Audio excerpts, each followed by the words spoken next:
السلام علیکم محترم سامعین و ناظرین، میں آپ کا بھائی محمد نظام الدین نظامی، آپ دیکھ رہے ہیں میرا چینل نظام الدین نظامی آفیشیل۔ اگر آپ پہلی مرتبہ میرے چینل نظام الدین نظامی آفیشیل پر حاضر ہیں تو میرے چینل کو ضرور آپ سبسکرائب کر لیں اور اس کو لائک بھی ضرور کر لیں اور بیل آئیکن کی گھنٹی کو ضرور دبا لیں تاکہ آنے والی ویڈیو کی نوٹیفیکیشن آپ کو آسانی کے ساتھ پہنچ پائے۔ آئیے جانتے ہیں ایک بہت ہی اہم مسئلے کے بارے میں، اور اس مسئلے کو جاننا اور اس کے ریلیٹڈ شناخت رکھنا یہ تمام امت مسلمہ کو ضروری ہے۔ حالت نشے میں طلاق دے دی تو کیا حکم ہے؟ تمام لوگوں کا یہی سوال ہوتا ہے کہ حالت نشے میں طلاق نہیں ہوتی ہے کیونکہ ہمیں تو ہوش ہی نہیں تھا کہ ہم نے اپنی بیوی کو طلاق دی ہے کہ نہیں دی ہے۔ آئیے جانتے ہیں اسی مسئلے کے بارے میں کہ زید نے اپنی بیوی ہندا کو شراب کے نشے میں یا دیگر اشیاء جن کے ذریعے نشہ ہوتا ہے ان کے نشے میں اگر اپنی بیوی کو طلاق دے دی ہے تو طلاق کا کیا حکم ہے؟ طلاق ہوگی کہ نہیں ہوگی؟ الجواب بعون الملک الوہاب اللہم ہدایت الحق والصواب۔ سورۃ مسئولہ میں زید نے ہندا کو نشے کی حالت میں 3 طلاق دی تو طلاق واقع ہو جائے گی، یعنی اگر اس نے اپنی بیوی ہندا کو 1 طلاق دی ہے یا 2 طلاق دی ہے تو طلاق رجعی ثابت ہو جائے گی۔ اور طلاق رجعی کا مسئلہ یہ ہے کہ اگر اپنی بیوی کو وہ لانا چاہتا ہے تو عدت کے درمیان ہی اس کی بیوی اپنی بیوی کو وہ اپنے نکاح میں لا سکتا ہے، یعنی کہ رجعت کر سکتا ہے۔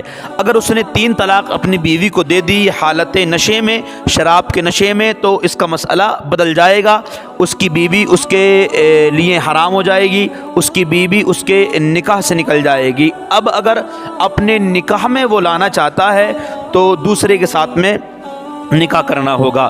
فتاوی ہندیہ میں ہے، یعنی اگر کسی نے شراب یا نیند کے نشے کی حالت میں طلاق دے دی تو ہمارے ائمہ کرام کے نزدیک طلاق ہو جائے گی۔ بہار شریعت جلد 9 میں ہے، نشے والے نے طلاق دے دی تو طلاق واقع ہو جائے گی، یہ عاقل کے حکم میں ہے۔ اور نشہ چاہے شراب پینے سے ہو یا دیگر اشیاؤں کے ذریعے کہ جن سے نشہ ہوتا ہے نا، ان اگر حالت میں اس نے طلاق دے دی تو جب بھی طلاق واقع ہو جائے گی۔ طلاق میں عورت کی جانب سے کوئی شرط نہیں، نابالغہ ہو یا مجنونہ، بہرحال طلاق ہو جائے گی۔ اب زید کو بغیر حلالے کے ہندا حلال نہیں ہو سکتی۔ قرآن مجید میں اللہ تبارک و تعالیٰ نے ارشاد فرمایا فَإِن طَلَّقَهَا فَلَا تَحِلُّ لَهُ مِن بَعْدُ حَتَّى تَنكِحَ زَوْجًا غَيْرَهُ، پھر اگر تیسری طلاق دی اس کے بعد وہ اس سے حلال نہ ہوگی جب تک کہ کسی دوسرے شوہر سے وہ نکاح نہ کر لے۔ پارہ نمبر 2 سورہ بقرہ آیت نمبر 230۔ ہاں اگر کسی نے جبراً شراب پلا دی یا کوئی ایسی چیز سے اس کو نشہ کروا دیا کہ اس کو پتہ نہیں تھا تو اس حالت میں طلاق واقع نہیں ہوگی۔ تو سامعین و ناظرین، مجھے آپ سے امید ہے کہ اس مسئلے کو آپ سمجھ گئے ہوں گے۔ تو ظاہر سی بات ہے کہ یہ ویڈیو ان لوگوں کو ضرور سننی چاہیے، اور آپ تمام تر حضرات کی بھی ذمہ داری بنتی ہے کہ اس ویڈیو کو آپ زیادہ سے زیادہ شیئر کریں اور لائک کریں۔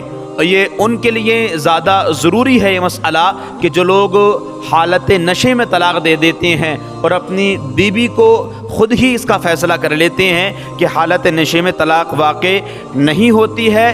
اس لیے ابھی ایک ہی بہت ہی ضروری مسئلہ تھا، ہمارے دوست جسپور اتراکھنڈ میں ایک رہتے ہیں کہ انہوں نے ایک مسئلہ پوچھا کہ طلاق دے دی ہے تقریباً 6 منتھ یا 9 منتھ قبل اپنی بیوی کو طلاق دے دی حالت نشے میں، تو انہوں نے خود دونوں نے ہی فیصلہ کر لیا کہ طلاق واقع نہیں ہوگی۔ اب پھر اس نے حالت نشے میں پھر طلاق دے دی ہے، تو ظاہر سی بات ہے کہ اگر اس نے ایک مرتبہ یا 2 مرتبہ طلاق اپنی بیوی کو دی ہے تو طلاق رجعی ثابت ہو جائے گی، یعنی کہ اپنی بیوی کو عدت کے درمیان ہی اپنے نکاح میں لا سکتا ہے۔ اگر اس نے 3 طلاق اپنی بیوی کو دی ہے تو اس کا مسئلہ یہ تبدیل ہو جائے گا، مسئلہ بدل جائے گا۔ اب اس کی بیوی اس کے لیے حرام ہو گئی جب تک کہ اس کی بیوی کسی دوسرے کے ساتھ نکاح نہ کر لے۔ السلام علیکم ورحمۃ اللہ وبرکاتہ۔